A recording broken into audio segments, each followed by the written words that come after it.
Nous allons procéder maintenant au discours protocolaire de cette Saint-Barthélemy. Et pour lancer les prises de parole, j'invite à présent Monsieur le Président du Conseil territorial de Saint-Barthélemy, Monsieur Xavier Lédé.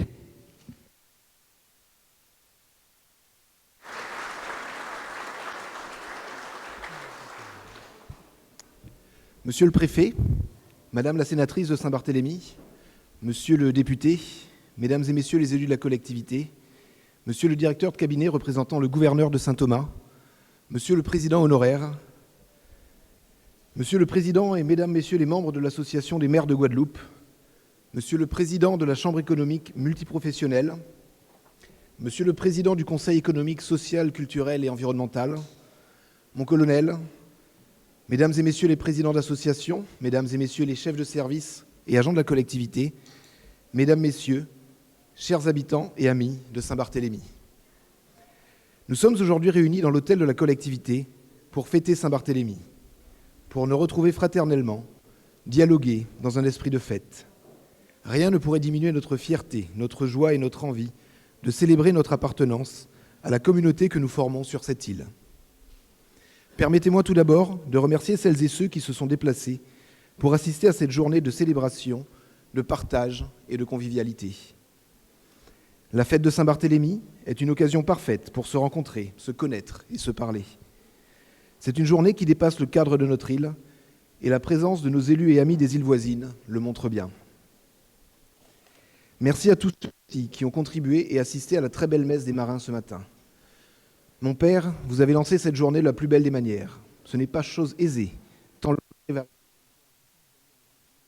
gagner le cœur des paroissiens et des habitants de Saint-Barth. Je suis sûr qu'il a aujourd'hui, depuis Nevers, où il est retourné, un œil attentif sur ses ouailles et sur nous tous. Saint-Barthélemy a toujours été un territoire tourné vers la mer, qui a longtemps été son unique porte sur le monde. La mer est notre mémoire et notre horizon. Elle a façonné nos paysages, rythmé nos vies, et porter les rêves de générations entières. Elle est à la fois une promesse et une exigence, une force à respecter et un lien indéfectible avec l'ailleurs. Notre fête patronale, bien au-delà du simple exercice républicain, est une belle opportunité pour nous d'échanger avec les territoires caribéens et de faire vivre la coopération régionale. Merci à vous, cher Louis, cher Jocelyn, cher Éric, de représenter vos territoires aujourd'hui et de témoigner de l'attachement et de la fraternité qui unissent nos îles. Franz, je ne te nomme pas, tu es quasiment chez toi ici. S'il y a un représentant que je n'ai pas encore nommé, c'est que sa présence est encore plus symbolique à nos côtés. Celle de Kevin Rodriguez. Dear Mr. Rodriguez, thank you for being here today and for representing the Honorable Mr. Albert Bryan, Governor of St. Thomas. Merci d'honorer Saint-Barthélemy de votre présence. Saint-Barthélemy et Saint-Thomas partagent tellement. Ce sont deux territoires hors du commun qui ont un destin exceptionnel. Nous avons souhaité, depuis un certain temps, faire vivre notre passé commun. Et c'est en ce sens, après des échanges avec le gouverneur, que j'aurai l'honneur de soumettre dans les prochaines semaines à l'approbation du Conseil territorial un projet de jumelage avec l'île de Saint-Thomas. C'est un projet ambitieux qui liera officiellement nos îles autour de valeurs communes et qui s'inscrit dans notre volonté de faire vivre l'histoire et la culture locale sous la houlette de Bettina Cointre, présidente de la Commission Culture, mais aussi dans notre désir de coopération régionale. Et je sais pouvoir compter sur la détermination de Mélissa Lake, présidente de la Commission Économie, pour faire vivre ce travail. Merci à elle deux. Ce jumelage sera aussi celui de la jeunesse, à travers nos associations et nos écoles. Une jeunesse que nous avons encore été heureux de mettre à l'honneur cette année. Je pense notamment aux élèves, étudiants, que nous avons récompensés le 25 juillet dernier. Bravo à eux en premier lieu, bien sûr, mais aussi aux parents qui les accompagnent dans les projets scolaires, aux équipes enseignantes, aux services d'école, et bien sûr à Francis Matignon, président de la Commission des affaires scolaires. Les échanges intra-caribéens, a fortiori sur les territoires qui vivent du tourisme, font forcément partie de notre modèle économique, car nos marchés sont peu dimensionnés, il faut en être conscient. La résilience, la mobilité,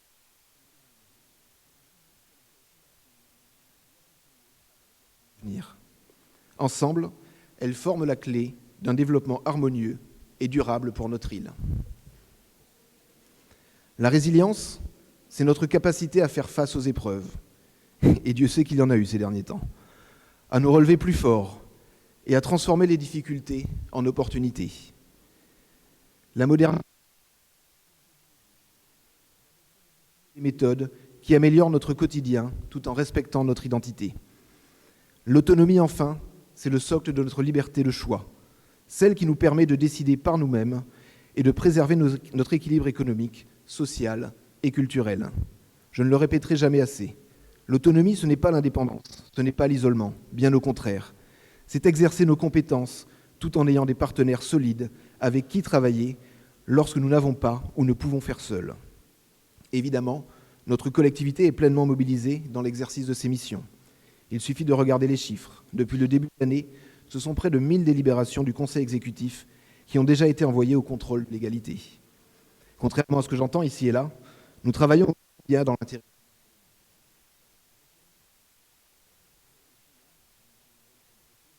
Nous n'hésitons pas à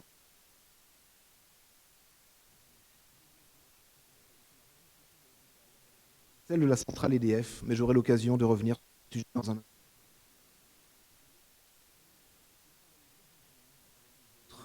Dans le respect de nos prérogatives. Ainsi, en 2025, Saint-Barthélemy a pris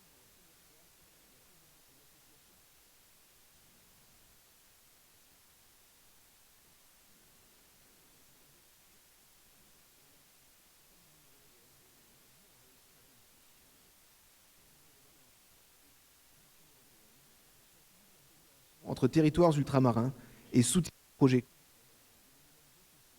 tels que le développement économique.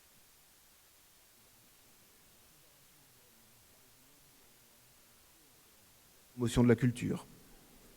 C'est un engagement que nous prenons avec sérieux et ambition. Conscient le bénéfice.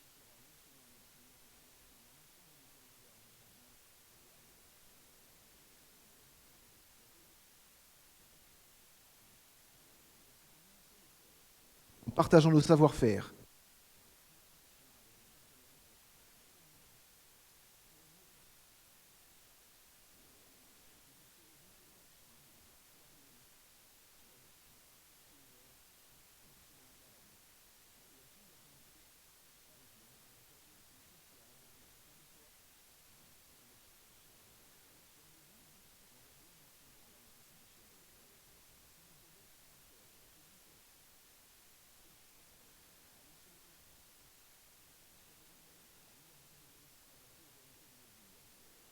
À Saint-Barthélemy, comme dans bien d'autres territoires, la gestion des déchets constitue un défi de chaque instant.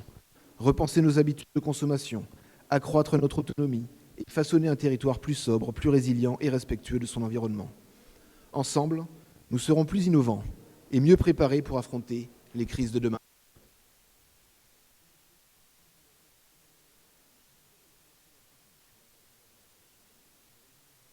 Mais l'isolement est réel. Et ce ne sont pas Cindy Brun et Thomas André, brillants troisième de l'édition 2025, qui me contrediront. Vivre sur une île,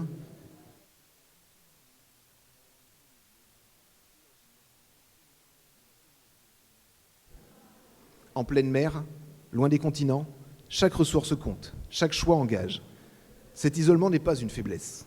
Il forge l'autonomie, la responsabilité et la solidarité qui font la force de Saint-Barthélemy. Saint-Barthélemy est une île prospère et libre, dont le succès a toujours reposé sur l'initiative et la responsabilité individuelle. C'est une question d'équilibre et le rôle de la collectivité est de lutter contre les dérives et les comportements excessifs. Ce fut le cas notamment il y a quelques semaines, quand nous avons ordonné la remise en état de terrains privés et nous continuerons cette démarche à chaque fois que cela s'avérera nécessaire. Beaucoup d'acteurs ont bien compris les enjeux et je m'en réjouis. Leurs efforts prouvent qu'il est possible de concilier développement et respect de notre cadre de vie. C'est ce que nous souhaitons pour l'ensemble des projets structurants qui vont concerner notre île dans un avenir proche. Je pense notamment à la reconstruction prochaine de la centrale EDF, qui devra être pensée avec mesure et rester proportionnée aux limites de notre île. Les travaux en cours sont porteurs d'espoir. Ils fédèrent aujourd'hui au-delà des couleurs politiques. Micheline Jacques, David Blanchard et Fabrice Guérard sont des soutiens importants dans les réunions désormais hebdomadaires avec EDF et les services de l'État. La collectivité prendra ses responsabilités pour accompagner financièrement et foncièrement le projet de reconstruction. Elle s'assurera aussi que la péréquation tarifaire continue de protéger chaque foyer de Saint-Barth. À ce jour, 2,5 MW de photovoltaïque sont installés sur les toitures de l'île. Nous ne sommes pas en reste à la collectivité, en couvrant entre autres 50% de la consommation du STIS et bientôt 100% de celle de l'hôtel de la collectivité. Les travaux relatifs aux infrastructures de recharge pour véhicules électriques seront aussi prochainement présentés aux élus, à l'instar, dans un autre domaine, des 15 points Wi-Fi safe installés et prêts à être activés après l'éventuel passage d'un phénomène cyclonique majeur. Depuis le début de l'année, les aides de développement du solaire en toiture ont aussi été renforcées. En matière de sécurité, la collectivité poursuit le déploiement de la vidéoprotection avec 273 caméras déjà actives sur le domaine public et 95 supplémentaires à installer d'ici fin 2026, couvrant notamment le réseau routier, les espaces de dépôt d'ordures et les zones naturelles terrestres et maritimes. Une application en ligne permet désormais de cartographier et documenter les points sensibles du territoire afin de coordonner l'action des forces de l'ordre et des services sociaux. Le projet de frontière intelligente porté par la collectivité avance également. Il sécurisera à terme l'ensemble des côtes de l'île grâce à l'utilisation de technologies de pointe. Une première caméra sera prochainement installée sur le toit de la gendarmerie. Pour être efficace, nous devons pouvoir opérer un centre de surveillance urbaine. Les démarches sont en cours et nous aurons forcément besoin de vous, chers parlementaires, pour s'assurer de la bonne avancée du dossier. Enfin, sur ce sujet de frontières intelligentes, je souhaite que nous puissions expérimenter la mise en place de fiches d'entrée sur le territoire, au port et à l'aéroport. Elles doivent nous permettre de connaître les motifs de visite et les lieux d'hébergement. En attendant ces avancées, nous travaillons déjà à la sécurité aéroportuaire avec Fabrice Danette et ses équipes et avec Olivier Gréau notamment, au niveau des élus. Ce travail, fait en étroite collaboration avec les utilisateurs de l'aéroport, doit nous permettre d'améliorer la sécurité des vols sur l'aéroport et en approche, tout en garantissant les équilibres économiques de chacun. Si la sécurité est un axe de travail prioritaire de cette mandature, ce n'est pas le seul. Dès 2022, la gestion de la donnée et la modernisation des outils et des process de la collectivité ont été au cœur de notre travail quotidien. Ces derniers mois ont vu les élus valider le schéma directeur des systèmes d'information et le schéma directeur des usages et services numériques. C'est dans ce cadre que des dizaines de projets ont été choisis, budgétés, programmés. Par ailleurs, dans le cadre de notre SDSI, nous avons engagé une modernisation en profondeur de nos outils et de nos pratiques. Cette transformation numérique apporte non seulement une meilleure qualité d'accueil et de réponse aux usagers, mais aussi un gain de temps et d'efficacité pour l'ensemble de nos équipes. Qu'il s'agisse de dématérialiser des procédures, de développer des plateformes collaboratives ou de déployer de nouvelles infrastructures, chaque action s'inscrit dans une vision à long terme, celle d'une collectivité plus performante, plus réactive et résolument tournée vers l'avenir. Ce changement peut paraître discret, presque imperceptible, mais il représente en réalité un enjeu majeur. Autre enjeu majeur qui alimente les débats, la gestion durable des sargasses. Il est bien sûr possible de mobiliser des moyens ponctuellement pour assurer le ramassage. Nous le faisons depuis des années, mais en voyant aujourd'hui les limites. La question centrale est de conduire cette action. À mon sens, les échouements de sargasses nous poussent à ne pas agir dans la précipitation en ordre dispersé. Nous devons préserver la santé de la population. Ces échouements qui frappent nos plages ont aussi des conséquences directes sur le tourisme et donc sur l'ensemble de notre économie. L'année 2025 a été marquée par des volumes d'échouements de sargasses. Entre janvier et juillet, ce sont près de 12 000 tonnes d'algues qui ont été ramassées sur nos plages, avec des pics plus impressionnants en mai, juin et juillet, où plus de 11 000 tonnes ont été extraites. Ces chiffres traduisent l'ampleur du défi, et soyez assurés que notre mobilisation économique, il a fallu agir. Les moyens humains ont été démultipliés. Dès avril, nous avons accéléré les recherches pour identifier les meilleures technologies de barrage anti-sargasses et plus généralement de solutions de lutte contre ce fléau. 6 entreprises ont répondu à notre appel.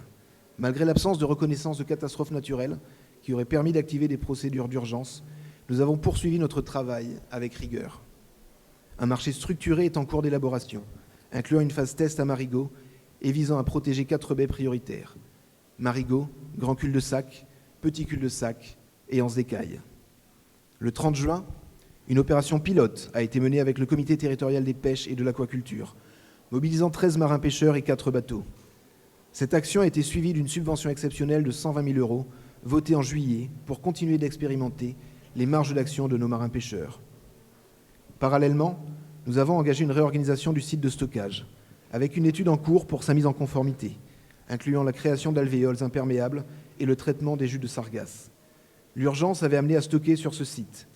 Ce n'est pas sans conséquence pour le quartier de Saint-Jean et celui du Réduit. Je souhaite donc qu'une somme conséquente soit inscrite à la décision modificative d'octobre pour remettre les choses en état et gérer nos stockages de manière plus vertueuse. J'appelle aussi solennellement les propriétaires fonciers qui pourraient apporter une aide à venir discuter. Ces efforts traduisent une volonté claire: protéger notre environnement, préserver notre santé et soutenir notre économie locale. Nous ne pouvons pas tout, mais nous faisons tout ce qui est en notre pouvoir. Je tiens à saluer ici le travail des agents, des élus, des pêcheurs, des entreprises locales et de tous ceux qui, chaque jour, participent à cette lutte, et surtout les habitants qui, malgré parfois une impatience bien légitime, font aussi preuve de compréhension face à ce défi. Par ailleurs, sur ce sujet des sargasses, aux élus référents de tout mettre en œuvre et de ne pas hésiter à faire des expérimentations opérationnelles. Je sais Rudy Laplace, président de la commission environnement, et Marie-Angèle Aubin, présidente de l'Agence territoriale de l'environnement, pleinement impliqués sur ces sujets, tout comme Chloé Cohan, Franz Dillard, Sébastien Gréau et leurs équipes, des services techniques, du service environnement et de l'ATE.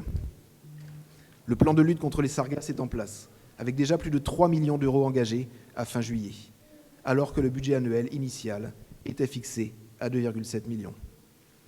Il n'existe ni consensus, ni solution unique face à ce défi, et chacun en est conscient. Mais le discours trop souvent répété depuis plus de 10 ans, qui consiste à dire « cela ne marchera pas », doit être abandonné. C'est par l'expérimentation, l'innovation et la volonté collective que nous trouverons des réponses adaptées, même imparfaites, mais toujours utiles pour progresser. Comme vous pouvez l'observer, les travaux et les investissements sont nombreux. Le port de commerce de Saint-Barthélemy est en travaux. Ces aménagements permettront aux opérateurs du site de travailler dans de meilleures conditions et de faciliter les opérations logistiques essentielles à l'approvisionnement de l'île. D'autres travaux suivront, avec notamment la réalisation de locaux et de parkings, mais aussi une nouvelle phase d'extension visant entre autres à protéger la captation d'eau. Sachez également que l'étude d'urbanisme est en cours sur le secteur situé entre l'ancien STIS et les nouvelles écoles, et les grandes orientations commencent déjà à se dessiner. La priorité porte notamment sur la rénovation du stade, une nouvelle pelouse, une piste refaite à neuf, la révision de la voirie et des parkings, ainsi que la création d'une buvette, alors que les travaux de modernisation de l'éclairage sont en cours en ce moment. Viendront ensuite la réalisation d'un skatepark, la rénovation complète de la piscine, dont la charpente avait été endommagée par l'ouragan Irma, avec réhabilitation des vestiaires, des gradins, du sol souple et installation d'espaces ombragés. Le projet prévoit également la couverture du terrain de basket, puis la construction d'un dojo intégrant un mur d'escalade. Enfin, si les travaux d'optimisation énergétique de la structure d'hébergement ont pris du retard, ils s'inscriront parfaitement dans ce projet global, tout en étudiant la possibilité d'augmenter la capacité d'hébergement du site. En ce qui concerne la sécurité, à Lorient, plusieurs points d'éclairage ont été installés, notamment autour de l'église, dans la rue et derrière le nœud de raccordement optique. Une clôture en bois sera prochainement aménagée à l'école de danse afin de garantir la tranquillité de chacun. 2025 nous a aussi vu mettre en action une nouvelle unité de production d'eau en janvier et nous verra lancer les travaux pour un nouveau stockage d'eau à Vité dans les prochaines semaines. La situation foncière actuelle montre que la quasi-totalité des terrains disponibles est ou sera affectée à des projets, tandis que les quelques parcelles encore libres devraient être reconstruites ou construites dans les prochaines années pour répondre à tous les besoins. Dans ce contexte, demeure stratégique. Il apparaît indispensable de renforcer et de structurer la prospection foncière afin d'identifier en amont des opportunités de préserver des réserves stratégiques et d'assurer une certaine résilience territoriale. Mesdames, Messieurs, vous le savez, le discours du 24 août est chaque année l'occasion pour le maire à l'époque et le président depuis 2007 de dresser un bilan des 12 derniers mois. Il serait donc bien hypocrite de ma part de faire abstraction des nombreuses turbulences politiques qui ont secoué le Conseil territorial en 2025. Comme chacun le sait, le dimanche 3 avril 2022, je suis officiellement devenu président du Conseil territorial de Saint-Barthélemy, élu par les membres de ce conseil avec 13 voix sur 19, suite à une fusion de listes au deuxième tour des élections territoriales. Dans un contexte international incertain, les résultats sont là. Le tourisme se porte bien, la situation financière de notre collectivité est saine et nous permet d'entrevoir sereinement l'avenir. Et s'il reste beaucoup à faire, de nombreux projets se concrétisent, alors que d'autres sont sur les rails, comme vous pouvez le constater. J'ai mesuré les risques que pouvait comporter le choix de cette fusion. C'était aussi, il me semble, une forme de modernité que de mettre en avant un projet collectif après plusieurs décennies marquées par une autorité territoriale forte qui a su prendre ses décisions d'avenir en obtenant l'autonomie institutionnelle. Comme dans toutes les familles politiques, des divergences ont émergé et ont rapidement ruisselé vers des désaccords profonds sur ce qui peut et ne peut pas être fait par les élus, et parfois sur les choix politiques stratégiques. Dans ces circonstances particulièrement éprouvantes, j'ai fait le choix souvent de ne pas rentrer dans les débats, de ne pas exprimer les causes de mes désaccords pour que Saint-Barthélemy, en tant que territoire, ne soit pas exposé. Notre force réside en effet dans notre autonomie, qui elle-même découle de notre capacité d'autofinancer nos investissements et de notre stabilité politique et administrative. Bien sûr, je comprends les interrogations légitimes de la population sur l'instabilité politique. Comment ne pas s'interroger lorsqu'en quelques mois, une motion de défiance est déclenchée, un renouvellement du conseil exécutif est provoqué, un compte financier unique est rejeté par 2 fois alors même qu'il reflète fidèlement et en toute transparence notre situation financière saine, solide et enviée. Inutile de m'attarder sur la plainte lancée à mon encontre qui s'est naturellement soldée par un classement sans suite, en tout cas pour la partie qui me concerne. Sur le CFU, je remercie les entreprises qui ont accepté de travailler sans garantie et les fonctionnaires qui ont dû accroître leur amplitude horaire pour répondre aux attentes des magistrats de la Cour des comptes, tout en continuant d'instruire les dossiers, car non, un rejet de CFU n'est pas sans conséquence pour le fonctionnement de l'administration. Merci en particulier à 2 personnes, toujours discrètes, mais ô combien précieuses dans toute cette période complexe. Michel, Claudine, ne vous éclipsez pas avant que nous ayons eu le temps de trinquer tout à l'heure. Ensemble, nous avons tenu bon et avons pris les mesures qui étaient nécessaires. Mais un tel fonctionnement n'est pas sans conséquence. Les comportements au sein du Conseil territorial contribuent à entretenir une ambiance pesante et une défiance permanente. Comment la population pourrait-elle respecter la fonction d'élu quand les élus eux-mêmes ne la respectent pas ? Il est temps que ces dérives cessent. Il est temps que chacun prenne de la hauteur. Faisons vivre le débat politique, ça oui. Comparons nos visions. Soyons chacun force de proposition. Faisons vivre la démocratie. Ne nous laissons aveugler ni par les différentes échéances électorales, ni par les ambitions personnelles. Chaque fois que de tels calculs ont guidé une stratégie depuis le début du mandat, cela n'a produit qu'un résultat. Semer la confusion, pénaliser la population et compliquer la tâche des agents. N'est-ce pas trahir son mandat que de fragiliser le territoire qu'on est censé protéger alors que nous avons tant à faire au quotidien et que notre temps peut être tellement mieux utilisé au service de la population ? Au-delà des élus, j'invite aussi chacun à faire preuve de discernement et de modération sur les réseaux sociaux. S'ils sont aujourd'hui des lieux d'expression essentiels, ils ne peuvent se transformer en tribunaux. Les tribunaux existent bel et bien, et c'est vers eux qu'il faut se tourner pour régler ces conflits quand la discussion n'est plus possible.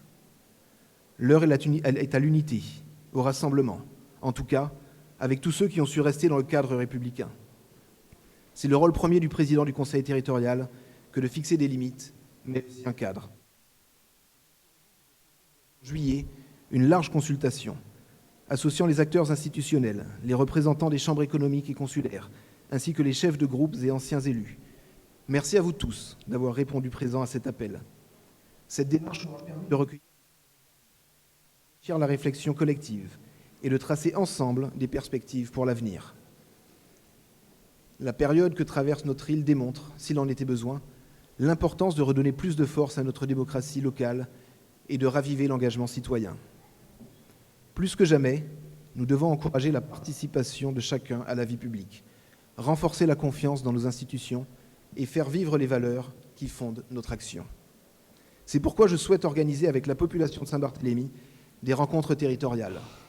Elles seront lancées avant le début de la prochaine saison touristique. Je souhaite prendre ce temps pour vous présenter le travail en cours à la collectivité, mais aussi vous écouter et transformer avec vous vos questions en projets d'avenir. Les sujets évoqués aujourd'hui constitueront d'ailleurs une base d'échange. Gestion des sargasses, aménagement du territoire, reconstruction de la centrale EDF et de l'hôpital, etc. Vos propositions permettront de confirmer, d'améliorer, de réajuster, d'étoffer le projet que nous bâtissons pour Saint-Barthélemy et pour les plus jeunes d'entre nous. Ces rencontres permettront à tous ceux qui s'investissent aujourd'hui et s'investiront demain d'avoir un outil de travail et de pilotage partagé, d'avoir une feuille de route commune. Nous avons, nous, élus, une obligation de réussir. Nous avons une exigence de réussite. Pour y répondre, nous n'avons pas d'autre choix que d'avancer efficacement, rapidement, résolument. Il est temps de mettre en commun ce que chacun a de meilleur à offrir. Ce débat sera l'occasion de se retrouver pour avancer ensemble. La responsabilité individuelle est la première étape vers une protection collective efficace, car une idée travaillée, discutée, améliorée par l'échange se trouve bien souvent plus légitime qu'une décision imposée unilatéralement. Le sujet de la santé illustre parfaitement cela. La reconstruction de l'hôpital, qui alimente tant de débats, entre désormais dans une phase plus concrète. Il est prévu que le futur hôpital de Saint-Barthélemy soit notamment doté des équipements et services suivants: le retour de la dialyse sur Saint-Barth, la création d'une salle dédiée à la petite chirurgie, l'ouverture d'un centre de périnatalité, la mise en place de traitements de chimiothérapie par voie orale, la création de salles de consultation, d'un espace d'accueil pour les patients atteints de troubles cognitifs et de logements bien sûr destinés au personnel. La santé n'a pas de prix, si ce n'est celui de l'engagement collectif et de l'exigence que nous nous fixons.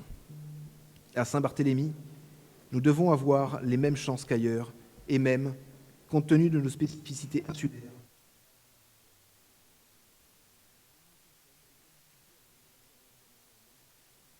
sera faite à la population prochainement, avec l'objectif de poser la première pierre, courant 2026. Enfin, je ne peux parler de notre sujet santé sans m'attarder sur le travail fait au niveau du social, où là encore, les attentes sont nombreuses.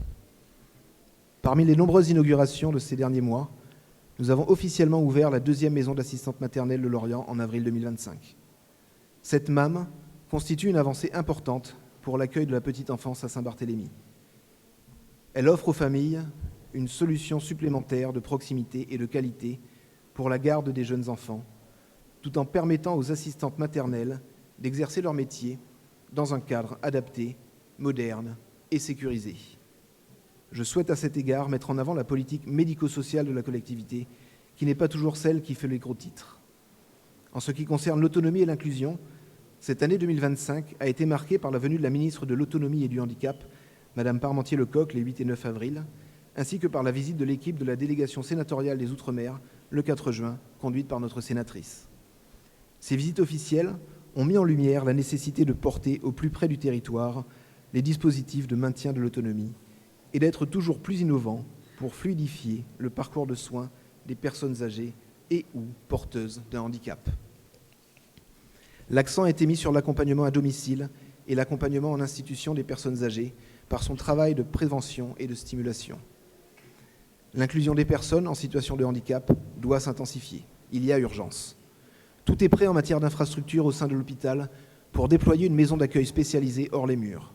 Et j'ai missionné les services de la collectivité pour mettre à disposition dans les plus brefs délais une masse temporaire. Je sais Cécile Tessier, très attentive sur ce sujet. À charge ensuite aux personnes désignées de faire fonctionner les structures. L'extension de l'Institut médico-éducatif temporaire est, elle, en ce moment même en cours, avec l'installation d'une salle de classe, une 2e salle d'activité et un espace de détente, et sera opérationnelle dans les prochaines semaines. Pour conclure, je souhaite insister sur le fait que nous, élus du Conseil territorial, sommes les garants d'un idéal. Notre fonction nous oblige à toujours nous placer au plus haut niveau. Alors, faisons mieux, car ce sera l'enjeu des prochaines années. Saint-Barthélemy doit demeurer conforme à ses valeurs. Nous avons l'impérieux devoir de construire une île meilleure. La vie d'une collectivité, ce n'est pas seulement un mandat, ni même 18 années. C'est un parcours qui s'inscrit dans la durée et où chaque étape compte. La vie d'une collectivité d'outre-mer, ce sont aussi malheureusement des drames, des épreuves, des remises en question, mais aussi un désir de progrès. Il faut savoir regarder lucidement le chemin parcouru, reconnaître ce qui a été accompli, mais aussi demeurer attentif à ce qu'il reste à faire. Notre autonomie ne sera véritablement solide et durable que si nous préservons notre équipe, à la fois économique et politique, car c'est cet équilibre qui garantit notre capacité à décider pour nous-mêmes et à bâtir un avenir à la hauteur de nos ambitions. Voilà le message que j'étais venu vous adresser. Saint-Barthélemy ne doit rien craindre d'elle-même. Notre force réside aussi dans notre capacité à croire en nos propres talents.